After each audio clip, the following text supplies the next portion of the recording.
So we are here in London at the Firefly press event, and I'm joined here by James Hygate, who is CEO of Firefly Green Fuels. So James, thank you so much for joining me today. Oh, thank you, Holly. No, really excited to talk to you.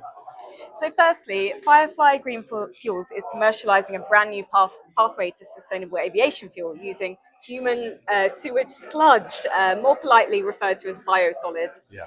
What is it that makes this source a good option as opposed to other feedstocks, and why do you think it's the best option? Yeah, so we actually came about this from a feedstock point of view. So we've worked in the biofuels industry for over 20 years, and it is always a feedstock game.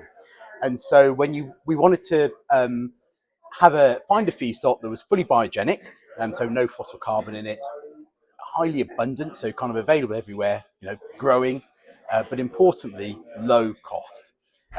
Didn't actually take us long to come up with sewage because we're all contributing to the supply every day. So that was the main driver behind it.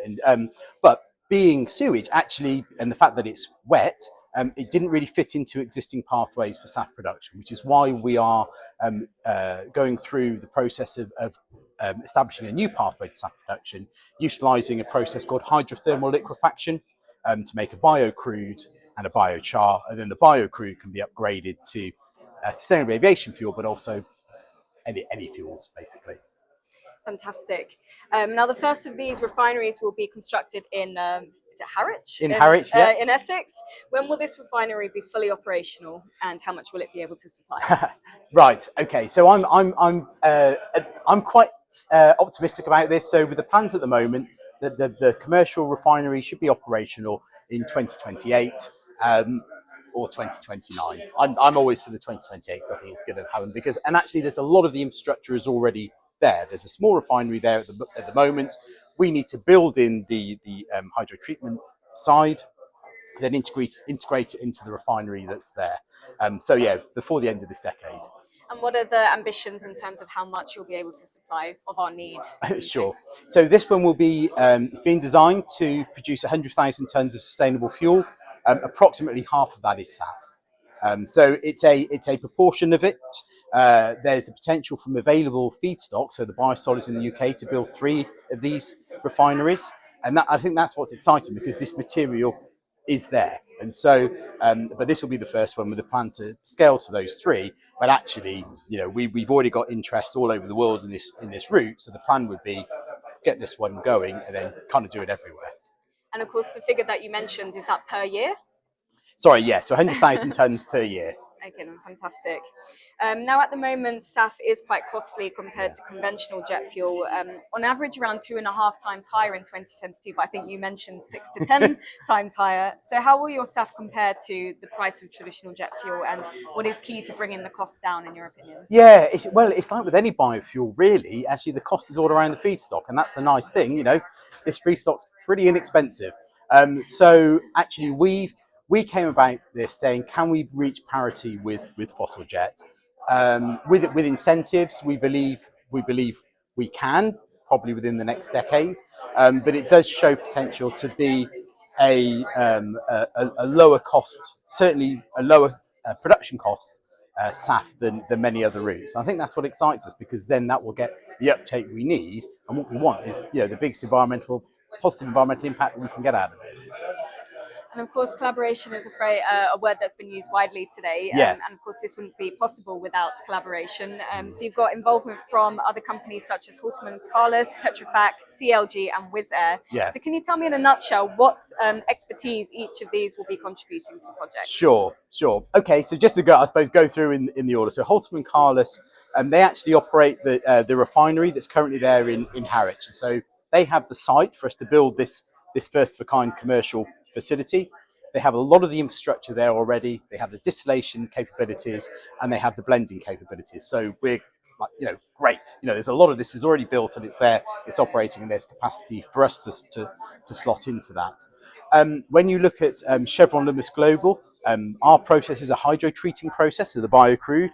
When you look at who's provided the technology to, I think over half the hydro treaters on the planet, I think that's right, but certainly a lot of them, it's actually CLG. They're the biggest technology licensor out there. So they are the largest partner to be able to do this with. And for me, the excitement is great. We get this right, we can do it everywhere in the world with these guys. So that's Chevron Olympus Global. So they're providing the technology for the hydro treating. Petrofac are a very large and well-respected EPC contractor. So they'll be building and integrating the facility there. And then with the other partners we have Wizz Air, which have provided some investments into the business, but also a pretty hefty offtake agreement for a proportion of the output, which is really exciting. So we have a customer for the SAF for 15 years for a very, very large volume. We also have Anglian Water and Assured Biosolids here on the feedstock side. So we've got the feedstock coming in. So we have all the building blocks you need to actually have a real project that's going to happen. I think the exciting thing for us is when you look at the business model, it's really bankable. It looks great. Fantastic. Now, what would you say as an entrance to the market? What are the challenges in the route to market for those that are actually interested in SAF and producing it? Well, I think the challenges are there are going to be many routes to SAF. There's a number that are qualified already. There will be many more that are qualified because the demand is massive. I think that the biggest challenges are doing something that is going to be cost effective for use and something that can be done at a sufficient scale to be meaningful, to have a reasonable proportion of the SAF input. And I think with the feedstock that we're using and the process we're doing, it is actually quite unique. We're not reliant on new industries developing. So we're not reliant on massive amounts of excess renewable energy to do this. We're not reliant on any oils or ethanol or anything like that being produced from waste or from crops, etc., to come into this, and more expensive feedstocks to come in. We're using a feedstock that is there, available, not only in the UK but available everywhere in the world. So, yeah, I think we've got the right one. And what is the landscape like in the UK specifically? Do you get much support from the government? So when the mandate comes into force, and you have the price support mechanism and the incentives bill, the UK will be an amazing place to do SAF. We need to see that going to law, because actually that is the stumbling block between having this great project, funded or not funded. That's what you need to do. There are already mandates and laws. Obviously in the US, Yvonne talked about those earlier. Also in Europe with the EU ETS, etc. There's stuff that's going on there. In the UK, we have some great stuff that's in the making, but it has to go into law. And we're hopeful that's going to happen soon. Now, independent analysis by Cranfield University showed that Firefly SAF offers a highly significant 92% CO2 saving versus conventional fossil fuel. Do you think that SAF is a silver bullet to decarbonising the aviation industry? It's not a silver bullet. There's probably a silver buckshot, I guess, with lots of different solutions. We think it's probably one of the ones that could come to market the quickest because of the economics of it, and it could reach a very significant scale. Like Paul mentioned, it could fulfil half, with the biosolids that are available today, could fulfil half of the UK SAF mandate.